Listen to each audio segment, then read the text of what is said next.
তো আজকে আমি তোমাদের কাছে 5 মিনিটের মধ্যে কাঁচকলার রোল করে দেখাবো।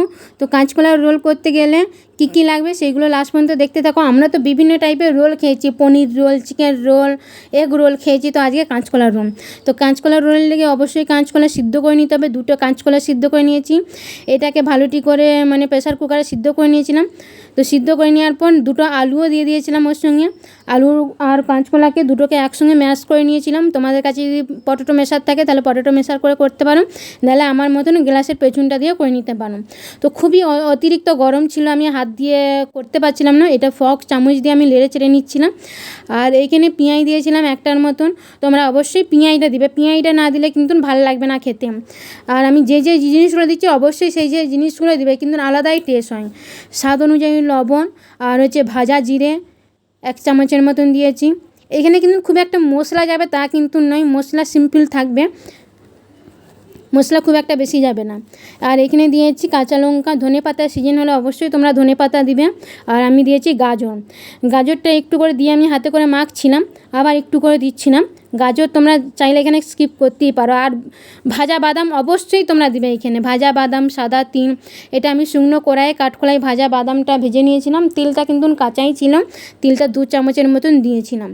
তো এটাকে ভালোটি করে আমি মেখে রেখে দিচ্ছি। এই সাইডে আমি কি করছি না, তাওয়া বস করে নিচ্ছি। তাওয়ার মধ্যে তেল ব্রাশ করে নিচ্ছি। দেখো তোমরা চাইলে ডিপ ফ্রাই করতেই পারো, কিন্তু আমি ডিপ ফ্রাই না করে আমি শ্যালো ফ্রাই করব, কিন্তু হেলদি প্রসেসে হবে। তো ধরো মাধবী হেলদি হোম কিচেন মানেই তো হেলদি প্রসেস।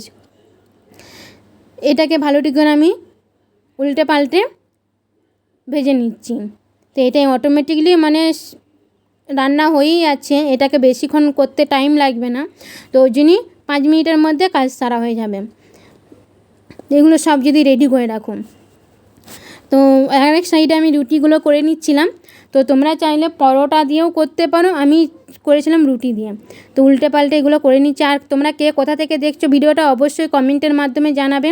আর ভিডিওটা ভালো লেগে থাকলে অবশ্যই তোমরা শেয়ার করে রাখবে এবং লাইক কমেন্ট অবশ্যই করতে থাকবে। আর ফেসবুক থেকে দেখে থাকলে অবশ্যই ফেসবুক পেজটাকে ফলো করে রাখো। আর ইউটিউব থেকে দেখে থাকলে অবশ্যই ইউটিউবের পেজটাকে সাবস্ক্রাইব করে রাখো, যাতে পরবর্তী ভিডিওগুলো দিলে তোমাদের কাছে অনায়াসেই পৌঁছে যাবে। তো এইখানে রুটির মধ্যে হাফটা রুটি করে নিয়েছিলাম। হাফটা রুটির মধ্যে আমি টমেটো কেচাপ দিয়ে দিচ্ছি। যেহেতু টিফিন কৌটোগুলো ছোটো ছিল বলে ওর জন্যে হাফটা করে কেটে নিয়েছিলাম। ওদের একটা করে ধরবে না বলে, লম্বি দিলে ধরবে, কিন্তু হাফটা করে দিয়েছিলাম আমি। তো এখানে পেঁয়াজ দিয়েছিলাম, গাজর দিয়েছিলাম। শসা থাকলে খুবই ভালো হতো, কিন্তু এখন যা শসার দাম প্রচণ্ড পরিমাণ, আর শসাটাও খুব একটা পাওয়া যায় না বলে ওই জন্যই শসাটা আমি স্কিপ করেছি। তোমরা শসা থাকলে অবশ্যই শসা দিবে। আর এখানে চাইলে কাঁচা লঙ্কা তোমরা দিবে, কিন্তু আমি কাঁচা লঙ্কা দিই না, বাচ্চারা বেশি ঝাল খেতে পছন্দ করবে না। তো এইখানে দেখো পেঁয়াজ দিয়ে দিচ্ছি, গাজর দিয়ে দিয়েছি, টমেটো কেচাপটা এমনি রুটির মধ্যে মাখিয়ে নিয়েছিলাম। আর কাঁচকলার কোপ্তাগুলো একটু একটু করে হাফটা করে ভেঙে নিয়েছিলাম, আমি দিয়ে দিয়েছিলাম এখানে। তো পুরো টিফিনটা আমি প্যাক করে নিচ্ছি। আর তার সঙ্গে দেখাবো আমার রোলটাও দেখাবো। দেখো আমি করেছিলাম রুটির মধ্যে দিয়ে, কিন্তু পুরো গোটা দেখতে ওটা কিন্তু খুব ভালো ছিল। আর খেতেও কিন্তু দুটোই ভালো, দুটোই সমান হয়, কিন্তু দেখতে তুলনামূলক ওইটাও ভালো হয়, এটাও ভালো হয়। তোমাদের যেটা সুবিধা হবে সেই রকমভাবে করে নেবে। তো দেখো রুটিটা আটার রুটি ছিল, ময়দার রুটি ছিল না। এখানে পেঁয়াজ দিয়ে দিয়েছি, গাজর দিয়ে দিয়েছি, আর কাঁচকলার যে লম্বা কাটলেট করেছিলাম সেই লম্বা কাটলেট একটা দিয়ে টমেটো কেচাপ দিয়েছিলাম। আমি রুটির মধ্যে টমেটো কেচাপ মাখাইনি, আমি উপর থেকেই দিয়েছিলাম। তো এরকম করে আমি করে নিচ্ছি রোলটা। 2টো রোল আমি করে নিচ্ছি। আর 2টো রোল খেলেই কিন্তু পেট ভরে যাবে। তোমাদের কাছে কীরকম লেগেছে অবশ্যই তোমরা কিন্তু কমেন্টের মাধ্যমে জানাবে, ঠিক আছে? এইখানেই ভিডিওটা শেষ করবো। দেখো তোমাদের কতটা ভালো লাগলো আমার রান্নাগুলো দেখে, কীরকম কী শিখতে পারছো সেটা অবশ্যই